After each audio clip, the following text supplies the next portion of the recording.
ನಮಸ್ಕಾರ ವೀಕ್ಷಕರೇ, ಗ್ಯಾರಂಟಿ ನ್ಯೂಸ್ಗೆ ಸ್ವಾಗತ. ನಾನು ಕಾರ್ತಿಕ್. ಹೆಣ್ಣು ಹೊನ್ನು ಮಣ್ಣು, ಈ ಜಗತ್ತಿನಲ್ಲಿ ಏನೇ ಕ್ರೈಮ್ ಆಗಲಿ ಅದರ ಹಿಂದಿರೋದು ಈ ಮೂರೇ ಕಾರಣ.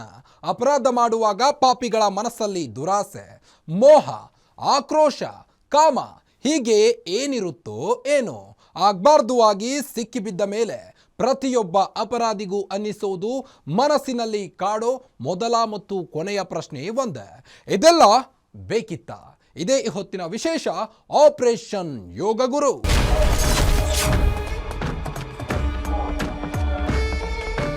ಅಂತಾರಾಷ್ಟ್ರೀಯ ಮಟ್ಟದಲ್ಲಿ ಪ್ರಖ್ಯಾತಿ ಹೊಂದಿದ್ದ ಯೋಗ ಗುರು ನಿರಂಜನ್ ಮೂರ್ತಿಯನ್ನ ಬಂಧಿಸಲಾಗಿದೆ. ಈತ ಯೋಗ ಹೇಳಿಕೊಡೋ ನೆಪದಲ್ಲಿ ಹಲವಾರು ಮಹಿಳೆಯರಿಗೆ ಲೈಂಗಿಕ ಕಿರುಕುಳ ನೀಡಿದ್ದ ಅನ್ನೋ ಆರೋಪ ಕೇಳಿ ಬಂದಿತ್ತು. ಇದರ ನಡುವೆ ಒಬ್ಬ ಸಂತ್ರಸ್ತೆ ನೀಡಿದ ದೂರಿನಿಂದ ನಿರಂಜನ್ ಮೂರ್ತಿ ಜೈಲು ಸೇರಿದ್ದಾನೆ. ಇಷ್ಟಕ್ಕೂ ಏನಿದು ಕಾಮಕ್ರೀಮಿಯ ಕಾಮದಾಟ ಅನ್ನೋದನ್ನ ನೋಡೋಣ ಬನ್ನಿ. ಈ ಫೋಟೋದಲ್ಲಿರೋ ವ್ಯಕ್ತಿಯನ್ನ ಒಮ್ಮೆ ನೋಡ್ಕೊಂಡು ಬಿಡಿ. ಈತನ ಹೆಸರು ನಿರಂಜನ್ ಮೂರ್ತಿ. ಯೋಗದಲ್ಲಿ PhD ಮಾಡಿ ಹೆಸರಿನ ಮುಂದೆ ಡಾಕ್ಟರ್ ಅನ್ನೋ ಉಪನಾಮವನ್ನ ಹೊಂದಿದ್ದಾನೆ. ಹೀಗೆ ಯೋಗದಲ್ಲಿ PhD ಮಾಡಿರೋ ಈತ ಕರ್ನಾಟಕ ಯೋಗಾಸನ ಕ್ರೀಡಾ ಸಂಸ್ಥೆಯ ಕಾರ್ಯದರ್ಶಿ ಕೂಡ ಆಗಿದ್ದ. ಈತ ಯೋಗ ಹೇಳಿಕೊಡೋದನ್ನ ಮಾತ್ರ ಮಾಡಿದ್ದಿದ್ರೆ ಇವತ್ತು ಈತ ಸರುಳುಗಳ ಹಿಂದೆ ನಿಲ್ಲಬೇಕಿರಲಿಲ್ಲ. ಆದ್ರೆ ಯೋಗದ ಜೊತೆಗೆ ಮಾಡಿದ್ದು ಮಾತ್ರ ಘನಘೋರ ಅಪರಾಧ.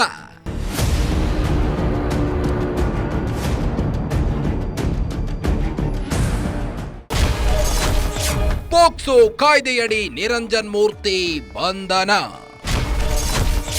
ಅಪ್ರಾಪ್ತೆಗೆ ಲೈಂಗಿಕ ಕಿರುಕುಳ, ಯೋಗ ಗುರು ಅರೆಸ್ಟ್. ಡಾಕ್ಟರ್ ನಿರಂಜನ್ ಮೂರ್ತಿ ಬೆಂಗಳೂರಿನ ರಾಜರಾಜೇಶ್ವರಿ ನಗರದಲ್ಲಿ ಸನ್ಶೈನ್ ದಿ ಯೋಗ ಝೋನ್ ಅನ್ನೋ ಸಂಸ್ಥೆ ನಡೆಸುತ್ತಿದ್ದ.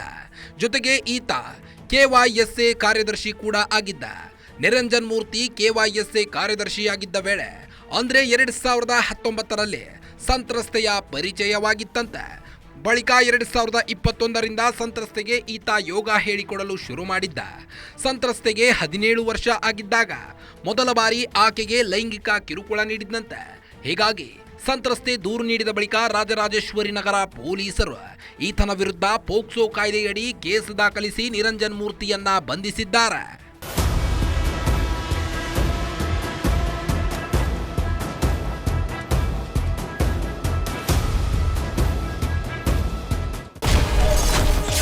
ಥೈಲ್ಯಾಂಡ್ನಲ್ಲಿ ಮೊದಲ ಬಾರಿ ಸಂತ್ರಸ್ತೆಗೆ ಲೈಂಗಿಕ ಕಿರುಕುಳ.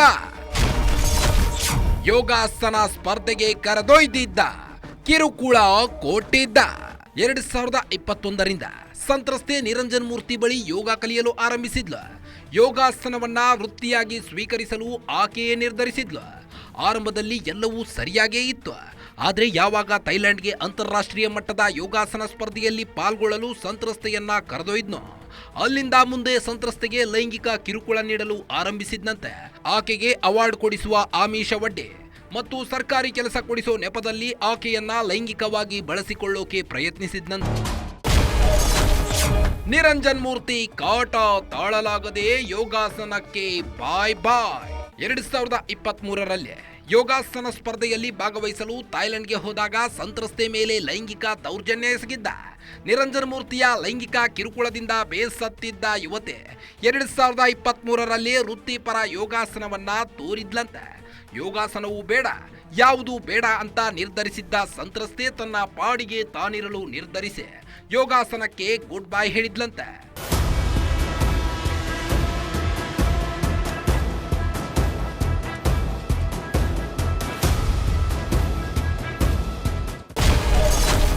ಎರಡು 2024ರಲ್ಲಿ ಮತ್ತೆ ಯೋಗಾಸನದತ್ತ ಸಂತ್ರಸ್ತೆಯ ಆಸಕ್ತಿ. ಸನ್ಶೈನ್ ಯೋಗ ಸಂಸ್ಥೆ ಸೇರ್ಪಡೆಯಾಗಿದ್ದ ಸಂತ್ರಸ್ತೆ 2023ರಲ್ಲಿ ವೃತ್ತಿಪರ ಯೋಗಾಸನ ತೊರೆದು ಸಂತ್ರಸ್ತೆ ತನ್ನ ಪಾಡಿಗೆ ತಾನಿರಲು ಪ್ರಯತ್ನಿಸಿದ್ಲಂತೆ. ಆದ್ರೆ 2024ರಲ್ಲಿ ಮತ್ತೆ ಆಕೆಗೆ ಯೋಗಾಸನದ ಮೇಲೆ ಆಸಕ್ತಿ ಬೆಳೆದಿದೆ. ಇದೇ ಕಾರಣಕ್ಕೆ 2024ರಲ್ಲಿ ರಾಜರಾಜೇಶ್ವರಿ ನಗರದಲ್ಲಿರೋ ನಿರಂಜನ್ ಮೂರ್ತಿಯ ಸನ್ಶೈನ್ ದಿ ಯೋಗ ಸಂಸ್ಥೆಗೆ ಸೇರ್ಪಡೆಯಾಗಿದ್ಲು. ಮತ್ತೆ ವೃತ್ತಿಪರ ಯೋಗಾಸನ ಮುಂದುವರಿಸಲು ಸಂತ್ರಸ್ತೆ ನಿರ್ಧಾರ ಮಾಡಿದ್ಲು. ಯಾವಾಗ ಸಂತ್ರಸ್ತೆ ಸನ್ಶೈನ್ ದಿ ಯೋಗ ಸಂಸ್ಥೆ ಸೇರಿದ್ಲು, ಅಲ್ಲಿಂದ ಮತ್ತೆ ನಿರಂಜನ್ ಮೂರ್ತಿ ಲೈಂಗಿಕ ಕಿರುಕುಳ ನೀಡಲು ಆರಂಭಿಸಿದ್ನಂತೆ. ಅನೇಕ ಆಮಿಷಗಳನ್ನ ಒಡ್ಡಿ ಸಂತ್ರಸ್ತೆ ಮೇಲೆ ಲೈಂಗಿಕ ದೌರ್ಜನ್ಯ. ಆಗಸ್ಟ್ನಲ್ಲಿ 1 ಬಾರಿ ದೈಹಿಕ ಸಂಪರ್ಕ, 2ನೇ ಬಾರಿ ಕಿರುಕುಳ. 2024ರಲ್ಲಿ ಸಂತ್ರಸ್ತೆ ಸನ್ಶೈನ್ ದಿ ಯೋಗ ಸಂಸ್ಥೆಗೆ ಸೇರ್ಪಡೆಯಾಗಿದ್ಲು. ಇದಾದ ಬಳಿಕ ಆಕೆಗೆ ನಿರಂಜನ್ ಮೂರ್ತಿ ನಿರಂತರವಾಗಿ ಲೈಂಗಿಕ ಕಿರುಕುಳ ನೀಡಿದ್ದಂತೆ. ಯೋಗಾಸನ ಸ್ಪರ್ಧೆಗಳಲ್ಲಿ ಅವಾರ್ಡ್ ಕೊಡಿಸುವ ಆಮಿಷವಡ್ಡೆ, ಸರ್ಕಾರಿ ಕೆಲಸ ಕೊಡಿಸುವ ಆಸೆ ತೋರಿಸಿ ಲೈಂಗಿಕ ದೌರ್ಜನ್ಯ ಎಸಗಿದ್ದ ಅಂತ ಸಂತ್ರಸ್ತೆ ತನ್ನ ದೂರಿನಲ್ಲಿ ಆರೋಪಿಸಿದ್ದಾಳೆ. ಆದರೆ ನಿರಂಜನ್ ಮೂರ್ತಿಯ ಕಾಮಪುರಾಣ ಇಲ್ಲಿಗೆ ನಿಲ್ಲಲಿಲ್ಲ. ಈ ವರ್ಷದ ಆಗಸ್ಟ್ನಲ್ಲಿ ಸಂತ್ರಸ್ತೆ ಜೊತೆ 1 ಬಾರಿ ದೈಹಿಕ ಸಂಪರ್ಕ ಬೆಳೆಸಿದ್ದಂತೆ. ಆಗಸ್ಟ್ 22ರಂದು 2ನೇ ಬಾರಿ ಲೈಂಗಿಕ ಸಂಪರ್ಕ ಹೊಂದಲು ಯತ್ನಿಸಿದ್ದ ಅಂತ ದೂರಿನಲ್ಲಿ ಆರೋಪಿಸಲಾಗಿದೆ. ನಿರಂಜನ್ ಮೂರ್ತಿಯ ನಿರಂತರ ಕಿರುಕುಳದಿಂದ ಬೇಸತ್ತ ಯುವತಿ ರಾಜರಾಜೇಶ್ವರಿ ನಗರ ಠಾಣೆಯಲ್ಲಿ ದೂರು ದಾಖಲಿಸಿದ್ದಾಳೆ.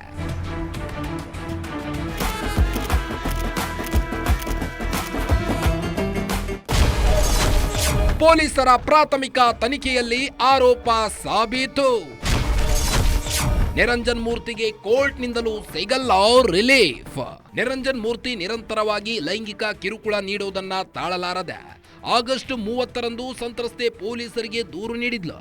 ಪೋಕ್ಸೋ ಕಾಯ್ದೆಯಡಿ ದೂರು ದಾಖಲಾಗಿದೆ ಅಂತ ಗೊತ್ತಾದ ಬಳಿಕ ನಿರಂಜನ್ ಮೂರ್ತಿ ತಲೆಮರೆಸಿಕೊಂಡಿದ್ದ. ಸುಮಾರು 18 ದಿನ ಪೊಲೀಸರ ಕೈಗೆ ಸಿಗದೆ ಕಳ್ಳಾಟವಾಡಿದ್ದ ನಿರಂಜನ್ ಮೂರ್ತಿಯನ್ನ ಗುರುವಾರ ಪೊಲೀಸರು ಬಂಧಿಸಿದ್ದಾರೆ.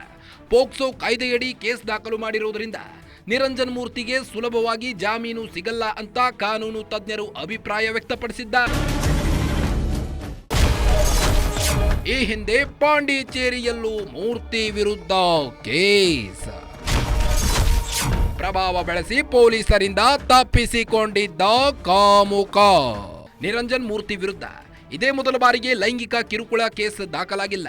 ಬದಲಿಗೆ ಈ ಹಿಂದೆ ಪಾಂಡಿಚೇರಿಯಲ್ಲೂ ನಿರಂಜನ್ ಮೂರ್ತಿ ವಿರುದ್ಧ ಲೈಂಗಿಕ ಕಿರುಕುಳದ ಕೇಸ್ ದಾಖಲಾಗಿತ್ತು. ಪಾಂಡಿಚೇರಿ ಪೊಲೀಸರು ಯೋಗಗುರು ನಿರಂಜನ್ ಮೂರ್ತಿಗೆ ಸರಿಯಾಗಿಯೇ ಬೆಂಡತ್ತಿದ್ರು.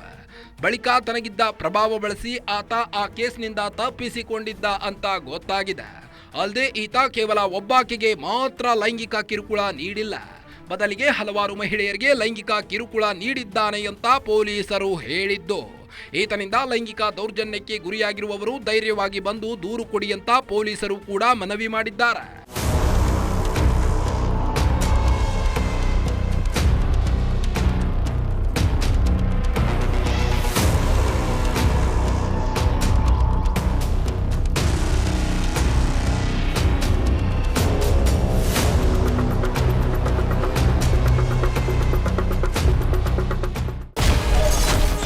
ಜನಪ್ರತಿನಿಧಿಗಳು ಸ್ವಾಮೀಜಿಗಳೇ ಈತನಿಗೆ ಶ್ರೀರಕ್ಷೆಯಂತೆ. ಪ್ರಧಾನಿ ಮೋದಿಯು ಗೊತ್ತೆಂದು ಭಯಂಕರ ಬಿಲ್ಡಪ್. ಯೋಗಗುರು ನಿರಂಜನ್ ಮೂರ್ತಿಗೆ ಹಲವಾರು ಸಂಸದರು, ಶಾಸಕರು, ಸಚಿವರು ಗೊತ್ತು ಅಂತ ಹೇಳಿಕೊಳ್ತಿದ್ದ.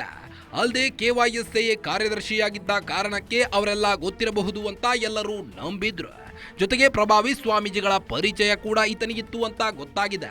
ಯಾವುದೇ ಕೇಸ್ನಲ್ಲಿ ಸಿಕ್ಕಿ ಹಾಕಿಕೊಂಡರೂ ಈತ ತನ್ನ ಪ್ರಭಾವ ಬಳಸಿ ಸುಲಭವಾಗಿ ಎಸ್ಕೇಪ್ ಆಗ್ತಿದ್ದ ಅಂತ ಗೊತ್ತಾಗಿದೆ. ಜೊತೆಗೆ ಪ್ರಭಾವಿ ಸ್ವಾಮೀಜಿಗಳನ್ನ ವಿದೇಶಕ್ಕೆ ಕರೆದುಕೊಂಡು ಹೋಗಿ ಮೋಜು ಮಸ್ತಿ ಮಾಡ್ತಿದ್ದ ಅನ್ನೋ ಮಾಹಿತಿಯೂ ಕೂಡ ಲಭ್ಯವಾಗಿದೆ. ಎಲ್ಲಕ್ಕೂ ಆಶ್ಚರ್ಯ ವಿಚಾರ ಅಂದ್ರೆ ನನಗೆ ಪ್ರಧಾನಿ ನರೇಂದ್ರ ಮೋದಿ ತುಂಬಾ ಕ್ಲೋಸ್ ಅಂತ ಬಿಲ್ಡಪ್ ಕೊಡ್ತಿದ್ನಂತೆ.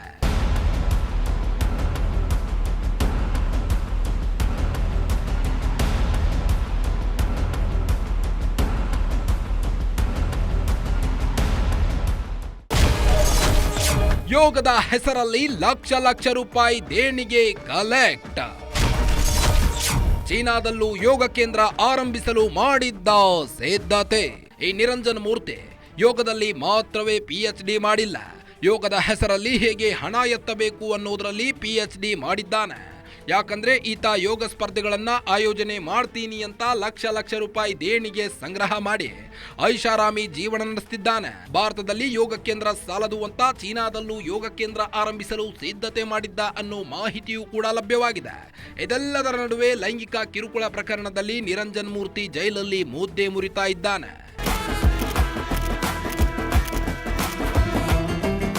ಇದೇ ಮಂಗಳವಾರ ಸಂಜೆ ವಿಜಯಪುರ ಜಿಲ್ಲೆಯ ಚಡಚಣ SBI ಬ್ಯಾಂಕ್ನಲ್ಲಿ ದರೋಡೆಕೋರರು ಕೈಚಳಕ ಮೆರೆದಿದ್ರು. ಈ ಕೇಸ್ನಲ್ಲಿ ವಿಜಯಪುರ ಪೊಲೀಸರು ಮೊದಲ ಜಯ ಸಾಧಿಸಿದ್ದಾರೆ. ದರೋಡೆಕೋರರು ಕದ್ದೊಯ್ದಿದ್ದ 20 ಕೆಜಿ ಚಿನ್ನಾಭರಣಗಳಲ್ಲಿ ಹಲವರನ್ನ ಜಪ್ತಿ ಮಾಡಲಾಗಿದೆ. ಆದರೆ ಇದುವರೆಗೆ ದರೋಡೆಕೋರರ ಸುಳಿವು ಮಾತ್ರ ಸಿಕ್ಕಿಲ್ಲ. ಆಭರಣಗಳನ್ನು ವಶಪಡಿಸಿಕೊಂಡಿರುವುದರಿಂದ ಶೀಘ್ರವೇ ದರೋಡೆಕೋರರನ್ನ ಬಂಧನ ಮಾಡ್ತೀವಿ ಅಂತ ವಿಜಯಪುರ ಎಸ್ಪಿ ಲಕ್ಷ್ಮಣ್ ನಿಂಬರ್ಗಿ ಹೇಳಿದ್ದಾರೆ. ಅದರ ಡೀಟೇಲ್ಸ್ ಇಲ್ಲಿದೆ ನೋಡಿ.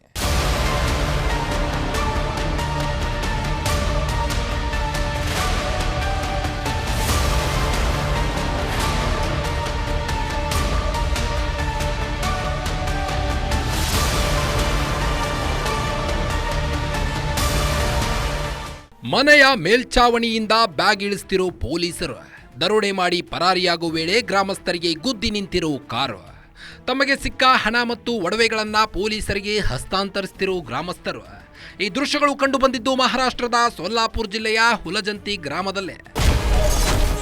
ಚಡಚಣದಲ್ಲಿ ಕದ್ದರು, ಹುಲಜಂತಿಯಲ್ಲಿ ಬಿಟ್ಟು ಹೋದರು. ದರೋಡೆ ಮಾಡಿದ್ದ ಹಣ, ಚಿನ್ನ ವಶಪಡಿಸಿಕೊಂಡ ಕಾಕಿ. ಸೆಪ್ಟೆಂಬರ್ 16, 2025 ಮಂಗಳವಾರ, ಸಮಯ ಸಂಜೆ 6:30.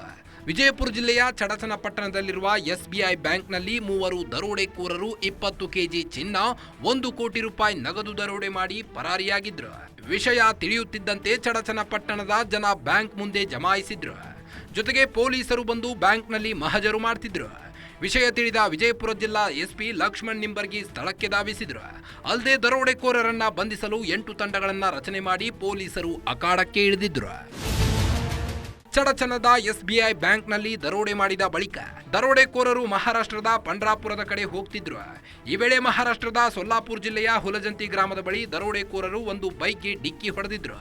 ಇದನ್ನ ಪ್ರಶ್ನಿಸಲು ಮುಂದಾದ ಬೈಕ್ ಚಾಲಕನಿಗೆ ಪಿಸ್ತೂಲು ತೋರಿಸಿ ಹೆದರಿಸಿದ್ರು. ಗ್ರಾಮಸ್ಥರು ಕಾರಿಗೆ ಮುತ್ತಿಗೆ ಹಾಕೋಕೆ ಮುಂದಾದಾಗ ಕಾರನ್ನ ಬಿಟ್ಟು ಮೂವರು ದರೋಡೆಕೋರರು 2 ಬ್ಯಾಗ್ಗಳನ್ನ ಎತ್ತಿಕೊಂಡು ಎಸ್ಕೇಪ್ ಆಗಿದ್ರು. ಈ ವೇಳೆ ಹುಲಜಂತಿ ಬಳಿ ಪಾಳು ಬಿದ್ದ ಕಟ್ಟಡವೊಂದರಲ್ಲಿ ಒಂದು ಬ್ಯಾಗ್ ಬಿಟ್ಟು ಪರಾರಿಯಾಗಿದ್ರು. ಅದನ್ನ ಪೊಲೀಸರು ವಶಪಡಿಸಿಕೊಂಡಿದ್ದಾರೆ. ಗಾಡಿ ಒಂದು ಮೋಟರ್ ಸೈಕಲ್ ಕಟ್ ಹೊಡೆದನ್ರಿ. ಕಟ್ ಹೊಡೆನ ಪಾರ್ಗಳು ಬೆನ್ನು ಹತ್ತಿವು. ಬೆನ್ನು ಹತ್ತ ನಾವು ಗಾಡಿ ಮುಂದೆ ಗಾಡಿ ಹೋಗಲ್ದ್ರಿ. ಬೋಳ್ನ ಗಾಡಿ ಹಾಕಿದ್ರಿ. ಇಲ್ಲಿ ಗಾಡಿ ಹೋಗಲ್ದು. ಗಾಡಿ ಹೋಗಲ್ದಾಗ ಹಿಂದೆ ರಿವರ್ಸ್ ಹೊಡಿಲಕ್ಕೆ ಹೋಗ್ಯಾನ. ಮತ್ತೊಂದು ಗಾಡಿ ಏನೋ ಬಿದ್ದದ್ರಿ. ಅದ್ರ ಬಾಕಲ್ ತೆರೆದು ಕೇಳಕ್ಕೆ ಹೋಗೋಣ. ಡ್ರೈವರ್ ಹಣ ಅಂತೇಳಿ ಒಬ್ಬನೇ ಇದ್ರಿ ಗಾಡಿಯಾಗ. ಅವ್ನು ಲಗಿನ ಪಿಸ್ತೂಲಿ ತೆಗ್ದನ್ರಿ. ಕಿವಿಗೆ ಹಸನ್ ಪಾರ್ ಹೊಳಿ ಹೋಗ್ಯದ್ರಿ. ಆಯ್ತು ಬ್ಯಾಗ್ 2 ಬ್ಯಾಗ್ ತೊಗೊಂಡು ಈ ಕಡೆದು ಬೋಣಂದು ಓಡಿ ಹೋಗ್ಯಾನ್ರಿ. ಇಲ್ಲೊಂದು ಒಕ್ಕಟನ ಒಂದು ಸಿಕ್ಕದು, ಏನೋ ಒಂದಾದ್ರಿ ಅಲ್ಲಿ.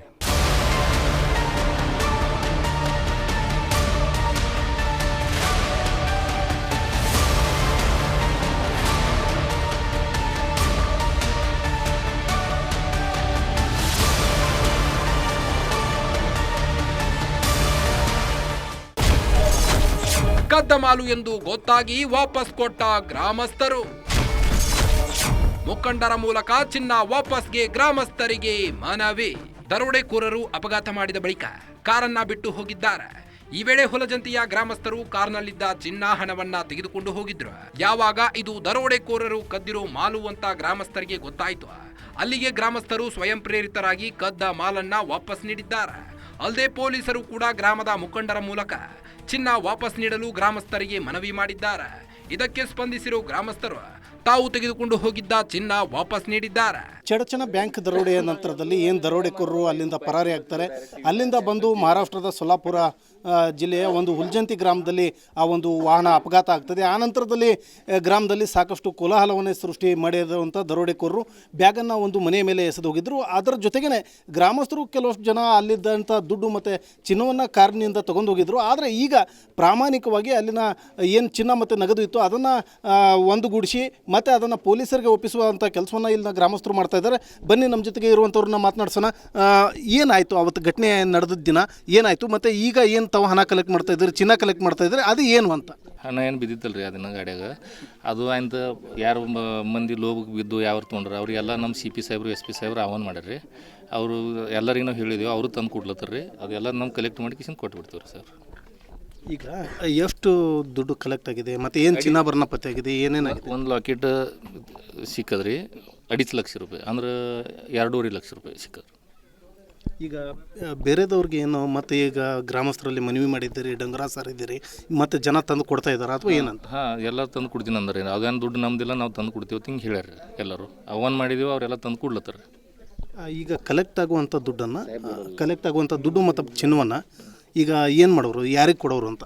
ಈಗೆಲ್ಲ ನಿಮ್ಮದು ಅವರು ಪೊಲೀಸ್ ಸ್ಟೇಷನ್ ಕೊಟ್ಬಿಡೋರು, ನಾವು ಎಲ್ಲ ವಿಡಿಯೋ ಶೂಟಿಂಗ್ ಮಾಡಿ ಕೊಟ್ಬಿಡೋರು. ಇದು ಏನು ಹುಲ್ಜಂತಿ ಗ್ರಾಮದ ಗ್ರಾಮಸ್ಥರು ಹೇಳ್ತಾ ಇರುವಂಥದ್ದು, ಏನು ಗ್ರಾಮದ ಜನ ಚಿನ್ನ ಮತ್ತು ಆಭರಣಗಳನ್ನು ತೆಗೆದುಕೊಂಡು ಹೋಗಿದ್ರು. ಅಪಘಾತವಾದಂಥ ಸಂದರ್ಭದಲ್ಲಿ ಆ ಒಂದು ವ್ಯಾನ್ನಲ್ಲಿ ಪತ್ತೆಯಾಗಿದ್ದಂಥ ಚಿನ್ನ ಮತ್ತು ನಗದನ್ನು ಈಗ ಪೊಲೀಸರಿಗೆ ನಾವು ವಾಪಸ್ ಕೊಡ್ತಾ ಇದ್ದೀವಿ. ಯಾರ್ಯಾರು ತಗೊಂಡು ಹೋಗಿದ್ರು ಅವರು ಎಲ್ಲರೂ ಕೂಡ ವಾಪಸ್ ತಂದು ಗ್ರಾಮದ ಪಂಚರಲ್ಲಿ ಕೊಡ್ತಾ ಇದ್ದಾರೆ. ಆ ಪಂಚರು ಕೂಡ ಅದನ್ನು ವಿಡಿಯೋ ಮಾಡಿ ಯಾರ್ಯಾರು ಎಷ್ಟೆಷ್ಟು ದುಡ್ಡನ್ನು ತಂದು ಕೊಟ್ಟಿದ್ದಾರೆ, ಜೊತೆಗೆ ಚಿನ್ನಾಭರಣವನ್ನು ಎಷ್ಟು ಕೊಟ್ಟಿದ್ದಾರೆ, ಅದು ಒಟ್ಟುಗೂಡಿಸಿ ಕರ್ನಾಟಕ ಮತ್ತು ಮಹಾರಾಷ್ಟ್ರದ ಜಂಟಿ ಪೊಲೀಸ್ ತಂಡಗಳಿಗೆ ಅದನ್ನು ಒಪ್ಪಿಸುವಂಥ ಕೆಲಸವನ್ನು ಮಾಡ್ತೀವಿ ಅಂತ ಹೇಳ್ತಾ ಇದ್ದಾರೆ. Deepak Shinde, guarantee news, Vijayapura.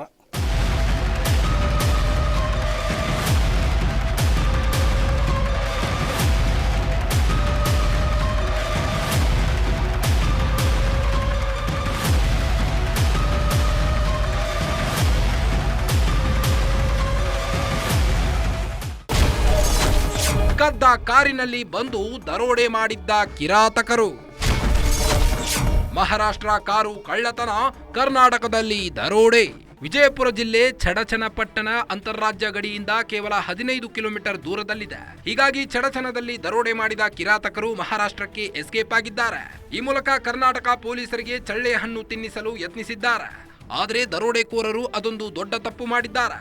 ದರೋಡೆ ಮಾಡಲು ಬಳಸಿದ್ದ ಕಾರನ್ನ ಮಹಾರಾಷ್ಟ್ರದಲ್ಲಿ ಕದ್ದಿದ್ದಾರೆ. ಹೀಗಾಗಿ ಕಾರು ಕಳ್ಳರನ್ನ ಹಿಡಿಯಲು ಮಹಾರಾಷ್ಟ್ರ ಪೊಲೀಸರು ಕೂಡ ಬಲೆ ಬೀಸಿದ್ದಾರೆ. ಇದೇ ಕಾರಿನಲ್ಲಿ ಕರ್ನಾಟಕದಲ್ಲಿ ದರೋಡೆ ಮಾಡಿದ್ದಾರೆ. ಹೀಗಾಗಿ ಕರ್ನಾಟಕ ಮತ್ತು ಮಹಾರಾಷ್ಟ್ರ ಪೊಲೀಸರು ಜಂಟಿಯಾಗಿ ಅಖಾಡಕ್ಕೆ ಇಳಿದಿದ್ದು ದರೋಡೆಕೋರರ ಬಂಧಿಸಲು ಮುಂದಾಗಿದ್ದಾರೆ. ತನಿಖೆ ಇನ್ನೂ ಚುರುಕುಗೊಂಡಿದೆ. ಆದಷ್ಟು ಬೇಗ ಉಳಿದಂತಹ ಆರೋಪಿಗಳು ಮತ್ತು ಉಳಿದಂತಹ ಮಾಲನ್ನು ಪತ್ತೆ ಮಾಡುವಲ್ಲಿ ಪೊಲೀಸ್ ಇಲಾಖೆ ಕೆಲಸ ಮಾಡ್ತಾ ಇದೆ. ಈಗಾಗಲೇ ಅವರೇನು ಅಫೆನ್ಸಿಗೆ ಯೂಸ್ ಮಾಡಿದ್ರು ವೆಹಿಕಲ್ಸ್ಗಳು, ಈಗಾಗಲೇ ಅವು ಕಳ್ಳತನ ಮಾಡಿರುವಂಥ ವೆಹಿಕಲ್ಸ್ಗಳು ಮಂಗಳವಾಡೆ ಪೊಲೀಸ್ ಠಾಣೆ, ಏನು ಮಹಾರಾಷ್ಟ್ರ ಸೋಲಾಪುರ ಜಿಲ್ಲೆ ಮಂಗಳವಾಡೆ ಪೊಲೀಸ್ ಠಾಣೆ ಇದೆ, ಅಲ್ಲಿಯೂ ಕೂಡ ಈ ಕಳ್ಳತನ ಪ್ರಕರಣಗಳು ದಾಖಲಾಗಿದ್ದಾವೆ. ಮಹಾರಾಷ್ಟ್ರ ಪೊಲೀಸರು ಸೋಲಾಪುರ SP ಮತ್ತು ಅವರ ತನಿಖಾ ತಂಡನೂ ಕೂಡ ಈ ಬೈಕ್ ಮತ್ತು ಕಾರ್ ಅಫೆಂಡರ್ಸ್ ಏನಿದ್ದಾರೆ, so they are nothing but ನಮ್ಮ ಬ್ಯಾಂಕ್ ಕಳ್ಳತನ ರಾಬರಿ ಏನು ಮಾಡಿದ್ದಾರೆ ಅವರೇ ಇದ್ದಾರೆ. ಸೊ ಹಾಗಾಗಿ ಅವರ ತನಿಖಾ ತಂಡ ಮತ್ತು ನಮ್ಮ ತನಿಖಾ ತಂಡ ಸಹಯೋಗದೊಂದಿಗೆ ಆದಷ್ಟು ಬೇಗ ಆರೋಪಿಗಳನ್ನು ಪತ್ತೆ ಮಾಡಿ ಉಳಿದಂಥ ಮಾಲನ್ನು ವಶಪಡಿಸಿಕೊಳ್ಳುವ ಸಾಧ್ಯತೆ ನಾವು ಮಾಡ್ತಾ ಇದ್ದೀವಿ. ದರೋಡೆಯಾಗಿದ್ದ 41 ಲಕ್ಷ ರಿಕವರಿ ಮಾಡಿದ ಪೊಲೀಸರು. ಹುಲಜಂತಿ ಗ್ರಾಮದಲ್ಲಿ 6.5 ಕೆಜಿ ಚಿನ್ನವು ಕಾಕಿ ವಶಕ್ಕೆ. ಚಡಚಣದ SBI ಬ್ಯಾಂಕ್ನಲ್ಲಿ ದರೋಡೆ ಮಾಡಿದ ಖತರ್ನಾಕ್ಗಳು ಹುಲಜಂತಿ ಬಳಿ ಅಪಘಾತ ಎಸಗಿದ್ರು. ಈ ವೇಳೆ ಗ್ರಾಮಸ್ಥರ ಜೊತೆಗೆ ಸಂಘರ್ಷ ಏರ್ಪಟ್ಟಿತ್ತು. ಈ ವೇಳೆ ಕಾರು ಬಿಟ್ಟು ಪರಾರಿಯಾಗಿದ್ದ ದರೋಡೆಕೋರರು 2 ಬ್ಯಾಗ್ಗಳನ್ನು ಎತ್ತಿಕೊಂಡು ಹೋಗಿದ್ರು ಅನ್ನೋ ಮಾಹಿತಿ ವಿಜಯಪುರ ಪೊಲೀಸರಿಗೆ ಸಿಕ್ಕಿತ್ತು. ತಕ್ಷಣ ಎಚ್ಚೆತ್ತ ಪೊಲೀಸರು ಮಹಾರಾಷ್ಟ್ರ ಪೊಲೀಸರ ಜೊತೆ ಸೇರಿ ಶೋಧ ಕಾರ್ಯಾಚರಣೆ ಕೈಗೊಂಡಿದ್ರು. ಈ ವೇಳೆ ಸುಮಾರು 41,04,000 ರೂಪಾಯಿ ಹಣವನ್ನ ರಿಕವರಿ ಮಾಡಿದ್ದಾರೆ.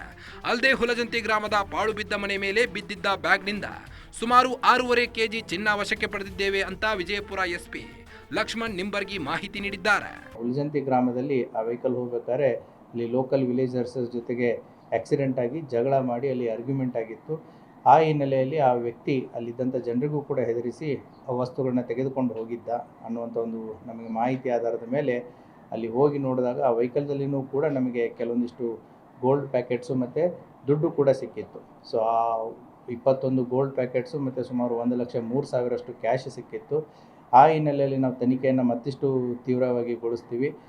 ಅವತ್ತಿನ ದಿನವೇ ಪೂರ್ತಿ ಆ ಹಳ್ಳಿಯನ್ನು ಸೋಲಾಪುರ ಪೊಲೀಸರ ಜೊತೆಗೆ ಮತ್ತು ಅಲ್ಲಿದ್ದಂಥ ಲೋಕಲ್ ಇನ್ಸ್ಪೆಕ್ಟರ್ DYSPಗಳ ಜೊತೆಗೆ ನಮ್ಮ ಎಂಟೈರ್ ವಿಜಯಪುರ ಪೊಲೀಸು ಆ ಊರನ್ನು ಪೂರ್ತಿ ಕಾರ್ಡನ್ ಮಾಡಿಬಿಟ್ಟು ಆರೋಪಿ ಅಲ್ಲಿದ್ರೂ ಕೂಡ ಹೊಲ ಆಗಿರ್ಬೋದು ಮನೆ ಆಗಿರ್ಬೋದು ತಪ್ಪಿಸ್ಕೊಂಡು ಹೋಗಲಾರ್ದಾಗೆ ಕಳೆದ 2 ದಿನದಿಂದ ಏನು ಅಲ್ಲಿ ಕಾರ್ಡನಿಂಗು ಮತ್ತು ಸರ್ಚ್ ಆಪ್ರೇಷನ್ ಮಾಡಿದಾಗ ನಮಗೆ ನಿನ್ನೆ ಸಾಯಂಕಾಲ ಏನು ಒಂದು ಪಾಳು ಬಿದ್ದಂಥ ಮನೆಯ ಮೇಲೆ ಒಂದು ಬ್ಯಾಗ್ ಸಿಕ್ಕಿದೆ. ಆ ಬ್ಯಾಗು ಕೂಡ ಏನು ನಮ್ಮ ಅಫೆನ್ಸ್ ಮಾಡಿದವರು ಇದ್ದಾರಲ್ಲ ಅದೇ ಬ್ಯಾಗ್ ಅದು. ಅದರಲ್ಲಿ ನಮಗೆ 41,04,000 ಕ್ಯಾಶ್, 41,04,000 ಕ್ಯಾಶು ಮತ್ತು ಸುಮಾರು 6.54 kg ಗೋಲ್ಡು ವರ್ತ್ 136 ಪ್ಯಾಕೆಟ್ಸ್ ಇರುವಂಥದ್ದು ಅದು ಕೂಡ ದೊರಕಿದೆ.